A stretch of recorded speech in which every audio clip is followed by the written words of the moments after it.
मित्रांनो, UPSC असो वा नेक्स्ट इयरपासून MPSC असो, दोहोंचा सिलॅबस खूप वास्ट आहे आणि हा वास्ट सिलॅबस फास्टली नव्हे तर इफेक्टिव्हली इन फास्टर वे कसा कव्हर करायचा या संदर्भात हा व्हिडिओ आहे. थंबनेल पाहून तुम्ही क्लिक केलात, मला फक्त पुढचे 15 ते 20 मिनिटं द्या, तुम्हाला क्लॅरिटी मिळून जाईल.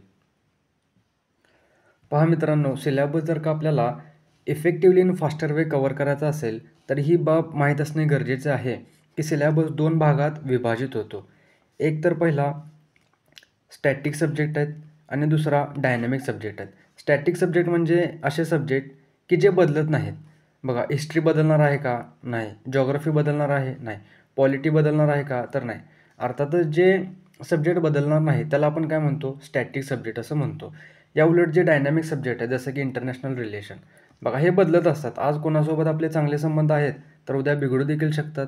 ओके, सायन्स टेक हा देखील काय आहे की डायनॅमिक सब्जेक्ट आहे. त्यानंतर गव्हर्नमेंट स्कीम ज्या आहेत ज्या आपल्याला पेपर 2मध्ये सोशल जस्टिस अंतर्गत करावे लागतात.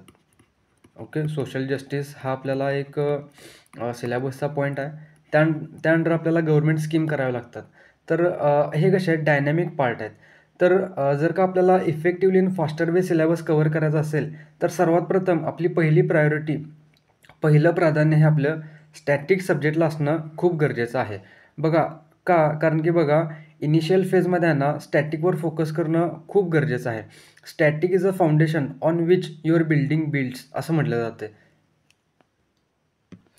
त्यामुळं सुरुवातीला तुम्ही स्टॅटिक सब्जेक्टवर फोकस करा. आणि हे जे डायनॅमिक सब्जेक्ट आहेत ना, तर मोस्टली विद्यार्थ्यांचा ट्रेंड असा आहे की हा शक्यतो प्रिलिम्स झाल्यानंतर केलं जाते. ओके, तर त्यामुळं तुम्ही या सब्जेक्टचा सध्या तरी खूप जास्त टेन्शन न घेता स्टॅटिक सब्जेक्टवर फोकस करा आणि हा सिलॅबस कव्हर करण्याचा प्रयत्न करा. त्यानंतर syllabus effectively in faster way cover करण्यासाठी आपल्याला सिलॅबस हा तोंडपाठ असणं खूप गरजेचं आहे. बघा, काही जण याचा विरोध करतात की काय गरजेचं आहे किंवा सिलॅबस पाठ करण्याची काही गरज नाही असं म्हणतात. पण बघा, सिलॅबस पाठ करण्याचे खूप फायदे आहेत. पहिला तर फायदा हाच आहे की आपल्याला व्यवस्थित समजून जाईल की परीक्षेमध्ये काय विचारतात, काय नाही विचारत. ओके, तर बघा त्याच्या अजून काही कारणे आहेत. तर सिलॅबस पाठ का असावा? एक तर सिलॅबस पाठ असेल तर आपल्याला ॲन्सर रायटिंगमध्ये मदत होते.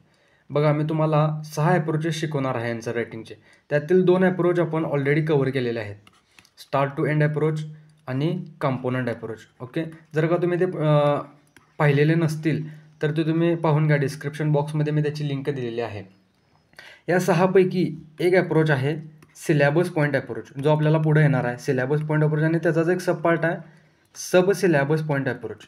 ओके, बघा, जर का तुम्हाला सिलॅबस पार्ट असेल, तोंडपाठ असेल तर हा अप्रोच व्यवस्थित तुम्हाला काय होईल? कळून जाईल आणि तुम्हाला इफेक्टिव्हली वापरता देखील येईल. त्यामुळं सिलॅबस पार्ट असणं गरजेचं आहे.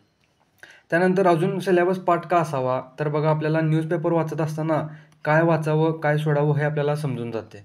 ओके, मी जेव्हा स्टार्टिंगला आहे ना द हिंदू वाचत होतो तेव्हा मला 4 तास लागलेले द हिंदू वाचण्यासाठी. कारण की माहीतच नव्हतं काय वाचायचं, काय नाही वाचायचं. त्यामुळे आपण काय करतो की स्टार्ट टू एंड सगळं वाचत बसतो. याउलट बघा, तुम्हाला जर का सिलॅबस पार्ट असेल, सिलॅबस माहीत असेल तर त्या अनुषंगानं तुम्ही कोणती न्यूज महत्त्वाची आहे आणि कोणती नाही हे ठरवू शकता. त्यानंतर बघा, सिलॅबस जर का पार्ट असेल तर आपल्याला सिलॅबस इंटरलिंक करता येईल आणि हे इंटरलिंक करणं खूप गरजेचं आहे. पहा, आपण GS 2मध्ये कॉन्स्टिट्यूशन वाचतो. ओके, आपल्याला पॉलिटी आहे, त्यामध्ये कॉन्स्टिट्यूशन आहे. त्यानंतर आपण GS 4 ज्याला आपण इथिक्स म्हणतो त्यामध्ये इथिक्स आणि मोरॅलिटी वाचतो, बरोबर आहे. पण UPSCनं आहे ना आय थिंक 2022 की 2023मध्ये आहे ना एक प्रश्न विचारलेला कॉन्स्टिट्यूशनल मॉरॅलिटी. बघा, हे थोडंसं व्यवस्थित समजून घ्या. Okay, constitutional morality, what is constitutional morality आणि पुढे असा काहीतरी प्रश्न होता. बघा, कॉन्स्टिट्यूशन तर आपण GS 2मध्ये वाचतो आणि मॉरॅलिटी जे आहे ते आपण GS 4मध्ये वाचतो. अर्थात UPSCनं आपल्याला काय केलं? इंटरलिंक करून स्वतः UPSCनं प्रश्न विचारलेला आहे. अर्थातच UPSC तुम्हाला क्लू देत आहे की सिलॅबस इंटरलिंक करा. UPSC तुम्हाला सांगण्याचा प्रयत्न करत आहे की सिलॅबस इंटरलिंक करा आणि अशाच पद्धतीनं प्रश्न MPSCला देखील येऊ शकतात. बघा, आतापर्यंत MPSCनं UPSCला फॉलो करण्याचं किंवा कॉपी करण्याचं काम केलेलं आहे. तुम्ही पाहू शकता की सिलॅबस देखील सेम आहे. त्यानंतर नुकताच MPSCनं प्रश्नपत्रिकेचं स्वरूप पब्लिश केलेलं. तर ते प्रश्नपत्रिकेचं स्वरूप देखील सेम आहे. तर आपण असं म्हणू शकतो की UPSC जी आहे ती स्टार्टिंगच्या 1-2 वर्षामध्ये तरी UPSCच्या लेव्हलचे त्या टफनेसला प्रश्न विचारणार नाहीत, ज्या टफनेसचे प्रश्न आत्ता येतात. तर 2015 ते 2020 या वर्षी UPSCचा जो टफनेस होता, तो टफनेस आपल्याला MPSCमध्ये पाहायला मिळू शकतो. अर्थातच तुम्ही UPSCचे प्रश्न देखील पाहणं गरजेचं आहे. आणि म्हणजे मला सांगायचं काय आहे बघा, की आपल्याला सिलेबस लिंकेज करता येईल. तर बघा, जर का तुम्हाला सिलेबस लिंकेज कसं करायचं किंवा याबद्दल काही आयडिया नसेल, तर तुम्ही कमेंट बॉक्समध्ये सिलेबस लिंकेज अशी कमेंट करा, ज्यामुळे मला कळून जाईल की तुम्हाला नेक्स्ट व्हिडिओ यावर हवा आहे. त्यानंतर syllabus effectively in faster way cover करायचा असेल, तर आपल्याला राईट सिक्वेन्समध्ये सिलेबस कव्हर करणं गरजेचं आहे. बघा, शक्यतो तर हा सिक्वेन्स आपला कसा असायला पाहिजे, तर पहिला हिस्ट्री किंवा जिओग्राफी घ्यावा असं माझं मत आहे, आणि पर्टिक्युलरली जिओग्राफी घ्यावं असं माझं मत आहे. कारण की प्रत्येक क्रियाकलापामागे जिओग्राफी हे रिझन आहे. पहा, एक मी तुम्हाला उदाहरण देतो की भारतात सूर्याला जास्त महत्त्व आहे, ओके, आणि अरब देशामध्ये आपण पाहिलं तर चंद्राला जास्त महत्त्व आहे. असं का? याचं जर का आपण कारण शोधण्याचा प्रयत्न केला तर त्याच्यामागे जिओग्राफी हा रिझन आहे, ओके. त्यानंतर तुम्ही पहा की उत्तराखंडमधील लोक जे आहेत तर ते जास्त नम्र आहेत, ओके, आणि यांच्या तुलनेनं UP किंवा बिहारमध्ये जर का आपण पाहिलं तर यांच्यामध्ये विनम्रता कमी आहे. याच्यामागे देखील जिओग्राफिकल रिझन आहे.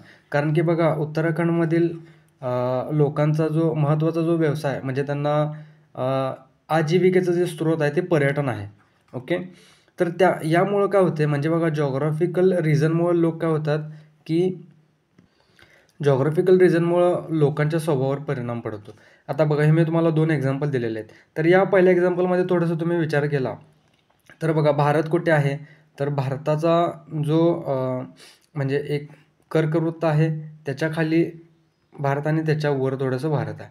अर्थातच जर का तुम्ही पाहिला तर इथं जे आहे उत्तर भारतात थोडंसं थंडीचं प्रमाण जास्त असते, आणि अशा वेळी काय होते की सूर्य हा येथील लोकांना हवा-हवासा वाटतो, ओके.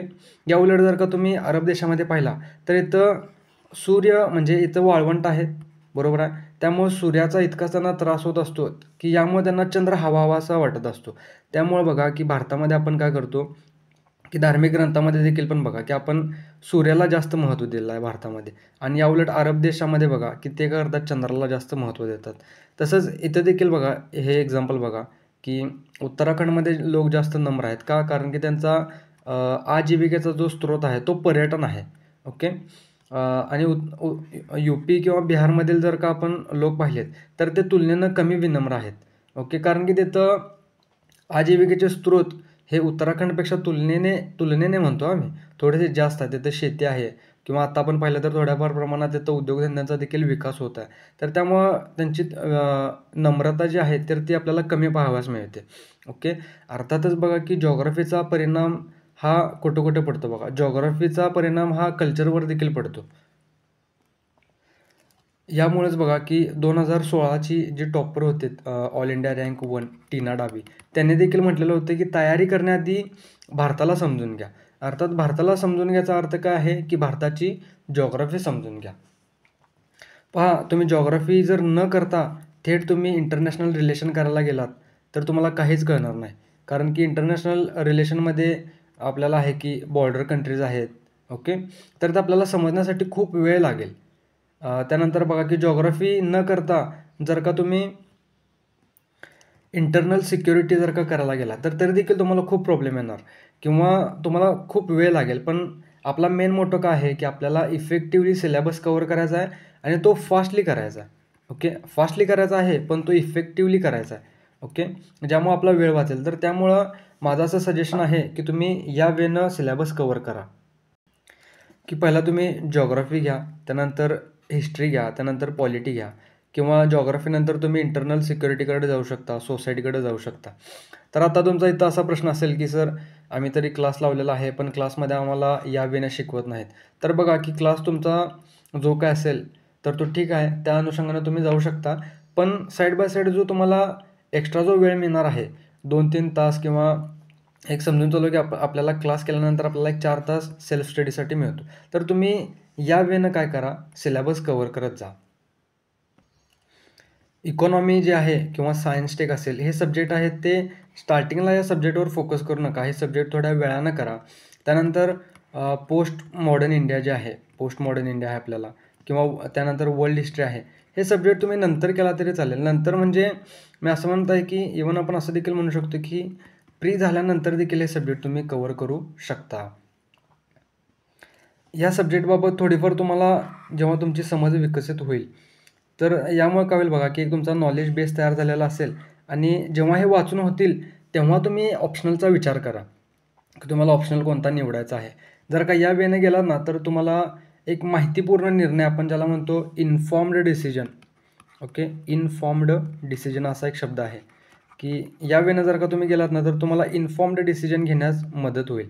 कारण की ऑप्शनल निवडणे हे एक खूप मोठी द्विधा असते की मी सोशॉलॉजी घेऊ, अँथ्रोपॉलॉजी घेऊ किंवा हा ट्रेंड आहे जिओग्राफी घेऊ, आपल्याला समजत नसते. पण बघा की एक तुमचा जेव्हा नॉलेज बेस निर्माण होईल ना, तर ते तुम्हाला कळून जाईल की बाबा माझ्यासाठी काय योग्य आहे, काय अयोग्य आहे. ओके, तर या अनुषंगानं बघा की तुम्ही सिलेबस कव्हर करू शकता. त्यानंतर बघा fastly in effectively in faster way syllabus आपल्याला कव्हर करायचा असेल, तर सेम जे टॉपिक आहेत ना, सेम टॉपिक, तर ते एकाच वेळी वाचा.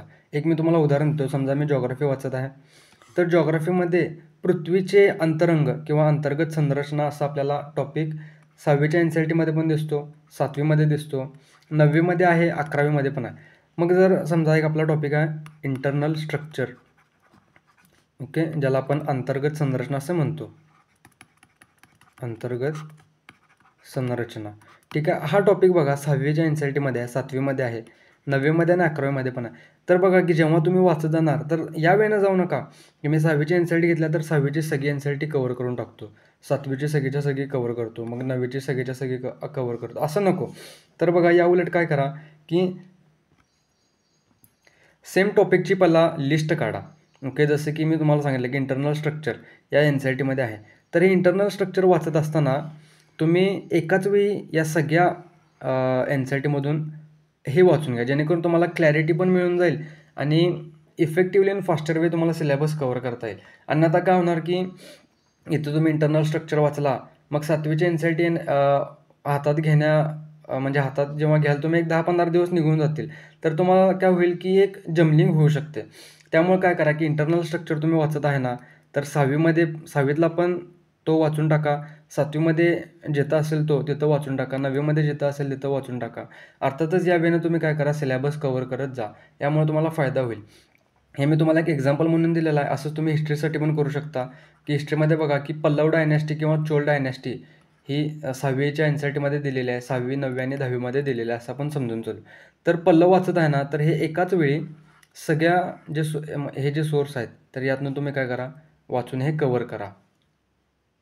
त्यानंतर इफेक्टिव्हली इन फास्टर वे जर का आपल्याला सिलेबस कव्हर करायचा असेल, तर आपल्याला स्ट्रॅटेजी बनवणं खूप महत्त्वाचं आहे. बघा स्ट्रॅटेजी जी आहे ते आपल्याला कोणी सांगू शकत नाही. कारण की बघा दरवर्षी UPSCतून 1000 लोक पास होतात, MPSCतून 400 विद्यार्थी पास होतात. तर या 1400 विद्यार्थ्यांची आपल्याला वेगवेगळी स्ट्रॅटेजी मिळते. त्यामुळं स्ट्रॅटेजी जी आपण दुसऱ्याची फॉलो करायची नसते, ही आपली स्वतःची असावी. कारण की प्रत्येकाचं ग्रास्पिंग पॉवर वेगळा आहे, प्रत्येकाचा एज्युकेशनल बॅकग्राऊंड वेगळा आहे. त्यामुळं स्ट्रॅटेजी तुमच्या अनुषंगानं बनवा की या संदर्भात मी एक मागच्या व्हिडिओमध्ये मी तुम्हाला बोललेलो होतो की आपल्या वाचनाचं स्पीड तुम्ही पहिला काय करा, फाइंड आउट करा की एका तासामध्ये माझं किती वाचन होतं आहे, किंवा एका तासामध्ये हा तुम्हाला हिस्ट्रीसाठी लागणारा वेळ वेगळा असेल. हिस्ट्री तुमचा एका तासामध्ये 10 पानं होत असतील, पण पॉलिटी तसं नाही होणार. पॉलिटी वाचत असताना एका तासामध्ये तुमचे 6च होतील.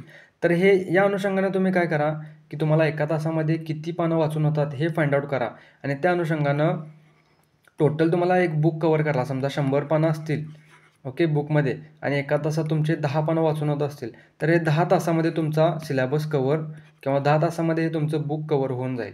तर या अनुषंगाने एक स्ट्रॅटेजी बनवा. ही स्ट्रॅटेजी तुम्हाला फायदेशीर ठरेल. अन्यथा जर का तुम्ही इतरांचं ऐकून असं म्हणला की कोणतरी तुम्हाला सांगत असेल की बाबा एका महिन्यात NCERT कव्हर कर, पण तुमची ग्रास्पिंग पॉवरच तेवढी नसेल, तर काय होणार आहे की तुम्ही टेन्शनमध्ये जाणार की अरे एका तासात तर त्यांनी सांगितलेलं आहे, पण माझं झालेलंच नाही. यामुळे तुमचा माइंडसेट खराब होणार. याउलट तुम्ही काय करा, की आपल्या ग्रास्पिंग पॉवरनुसार तुम्ही स्ट्रॅटेजी बनवा, की माझं किती होते एका तासामध्ये वाचून किंवा मला किती वेळ लागेल या अनुषंगाने तुम्ही विचार करा. आणि हा वेळ जसं तुम्ही टाईम द्याल ना, तसंच हा वेळ काय होत जातो, कमी होत जातो. कारण की आपली जसं आपण याला टाईम देऊ तसं आपली ग्रास्पिंग पॉवर पण वाढत जाते. तर त्यामुळे स्टार्टिंगला तुम्ही एवढा जास्त विचार करू नका, की माझा खूप वेळ जास्त जात आहे किंवा मला समजतच नाही आहे. थोडक्यात मला असं म्हणायचं आहे, की बघा, की ॲटलिस्ट तुम्ही पुढच्या आठवड्यात काय करणार आहे, आठवडा सुरू होण्याआधी पुढच्या 7 दिवसांचं तरी वेळापत्रक, पुढच्या 7 दिवसांचं तरी एक टाईम टेबल तुमच्याकडे असणं गरजेचं आहे. या अनुषंगाने जर का तुम्ही गेलात, तर तुमच्यासमोर एक टार्गेट देखील राहील, की बाबा मला एवढ्या-एवढ्या दिवसात एवढे-एवढे कव्हर करायचे आहेत. आणि यामुळं काय होतं, आपल्याला एक सबकॉन्शियस माइंड आपल्याला सांगत असतो, की नाही बाबा, तुझी स्ट्रॅटेजी आहे, तुला हा टाईम यासाठी अलॉट केलेला आहेस, तर हे तुला करायला पाहिजे. आपलं असं अंतर्मन आपल्याला काय करतं, सांगू लागतं. तर चला थोडक्यात आपण रिकॅप घेऊ, की आपण काय पाहिले. बघा, सिलॅबस जर का आपल्याला effectively in faster way cover करायचा असेल, तर सगळ्यात पहिलं आपल्याला सिलॅबसचे जे टाईप आहेत, की सिलॅबस स्टॅटिक आहे आणि सिलॅबस डायनॅमिक आहे, हे आपल्याला ओळखणं गरजेचं आहे. त्यानंतर बघा, आपल्याला सिलॅबस तोंडपाठ असणं गरजेचं आहे. त्याचे फायदे मी तुम्हाला सांगितलेले आहेत. याचा फायदा आपल्याला आन्सर रायटिंगमध्ये होणार आहे, याचा फायदा न्यूजपेपर वाचनामध्ये होणार आहे, याचा फायदा सिलॅबस इंटरलिंकेज करण्यामध्ये होणार आहे. ओके. आणि जर का सिलॅबस इंटरलिंक तुम्ही केला, तर तुमचा आन्सर देखील एक डायनॅमिक बनून जाईल. त्यानंतर पहा, आपल्याला एक राईट वेनं सिलॅबस कव्हर करणं गरजेचं आहे.